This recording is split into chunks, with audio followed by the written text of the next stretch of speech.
Salam sejahtera untuk kita semua. Pelajaran Sekolah Sahabat dengan tema utama Surat Efesus, pelajaran keempat, bagaimana Tuhan menyelamatkan kita. Senin 17 Juli. Pernah tertipu oleh keinginan kita sendiri? Sebenarnya dahulu kami semua juga terhitung di antara mereka. Ketika kami hidup di dalam hawa nafsu daging dan menuruti kehendak daging dan pikiran kami yang jahat. Pada dasarnya kami adalah orang-orang yang harus dimurkai, sama seperti mereka yang lain. Terlepas dari campur tangan Tuhan, keberadaan manusia tidak hanya didominasi oleh kekuatan eksternal yang disebutkan dalam Efesus 2 ayat 2, tetapi juga oleh kekuatan internal, hawa nafsu daging dan menuruti kehendak daging dan pikiran kami yang jahat. Apakah yang Paulus maksudkan dengan menyatakan bahwa dahulu para pendengarnya pada dasarnya adalah orang-orang yang harus dimurkai, sama seperti mereka yang lain? Bandingkan Efesus 2 ayat 3 dan Efesus 5 ayat 6.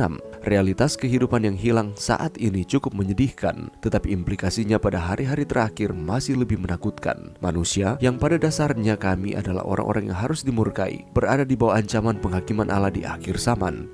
Ungkapan pada dasarnya kami adalah orang-orang yang harus dimurkai menunjukkan kenyataan lain yang menakutkan. Sementara masih membawa gambar Allah, kita memahami bahwa ada sesuatu yang sangat salah dalam diri kita.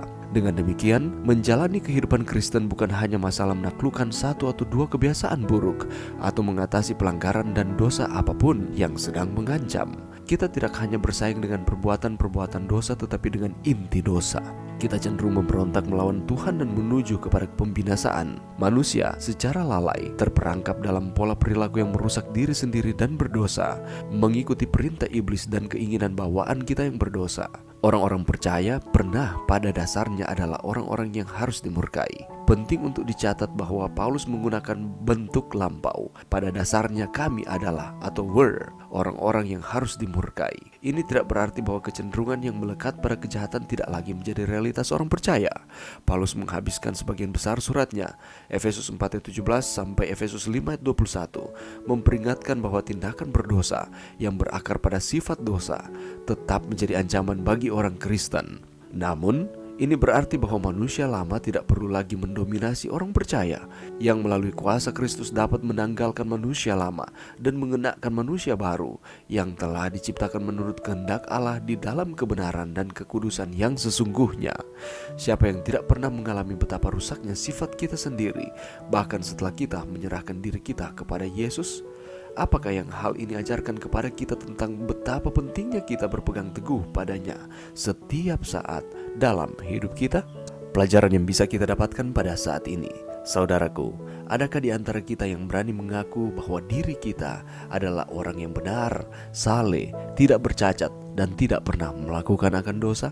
Firman Tuhan dengan jelas menyatakan bahwa semua orang telah berbuat dosa. Roma 5 ayat 12 mengatakan, sebab itu sama seperti dosa telah masuk ke dalam dunia oleh satu orang, dan oleh dosa itu juga maut.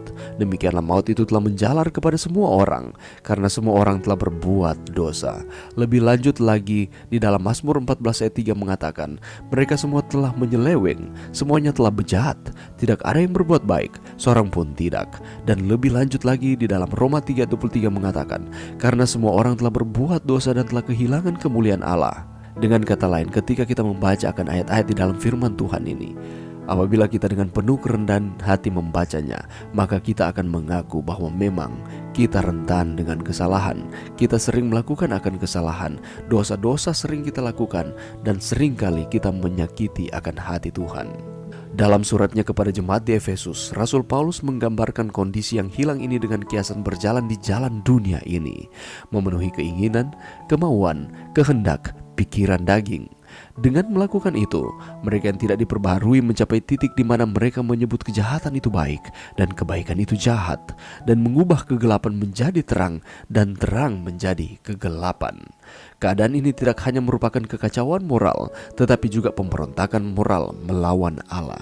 Berapa banyak di antara saudara dan saya pada saat ini yang sedang mendengarkan akan renungan ini, yang memenuhi akan keinginan, kemauan, kehendak kita, pikiran-pikiran kita, gantinya memenuhi dengan Yesus Kristus di dalam kehidupan kita.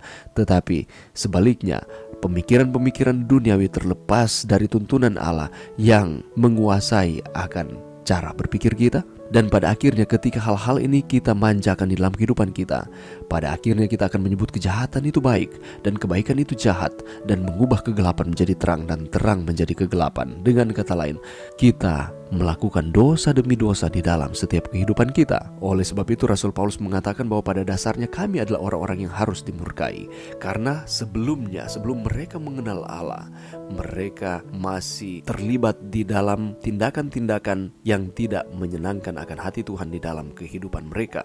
Kita cenderung memberontak melawan Tuhan dan menuju kepada pembinasaan. Manusia secara lalai terperangkap dalam pola perilaku yang merusak diri sendiri dan berdosa, mengikuti perintah si jahat dan keinginan bawaan kita yang berdosa. Dan orang-orang percaya pernah pada dasarnya adalah orang-orang yang harus dimurkai. Tetapi tidak hanya berhenti di situ ayat tersebut. Dia menggunakan bentuk lampau ketika dia menyatakan bahwa pada dasarnya kami adalah orang-orang yang harus dimurkai. Ini artinya bahwa kecenderungan yang melekat pada kejahatan tidak lagi menjadi realitas orang percaya. Mungkin di masa lalu kita adalah orang-orang yang harus dimurkai, tetapi saat ini ketika kita datang kepada Tuhan, Allah mengampuni kita dan menyucikan kita dari setiap kesalahan-kesalahan kita, dan kita adalah anak-anak Allah.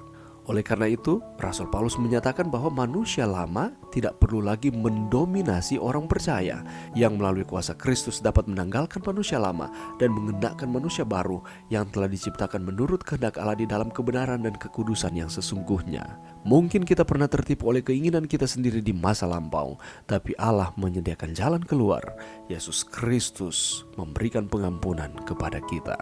Yang tadinya kita adalah orang-orang yang harus dimurkai, tetapi saat ini kita adalah anak-anak Allah. Mari berdoa. Terima kasih Tuhan atas firman-Mu pada saat ini. Terima kasih Tuhan karena Allah melayakkan kami melalui Yesus Kristus, yang tadinya kami dimurkai, tetapi kami adalah anak-anak Allah. Ini doa kami Tuhan di dalam nama Yesus. Amin.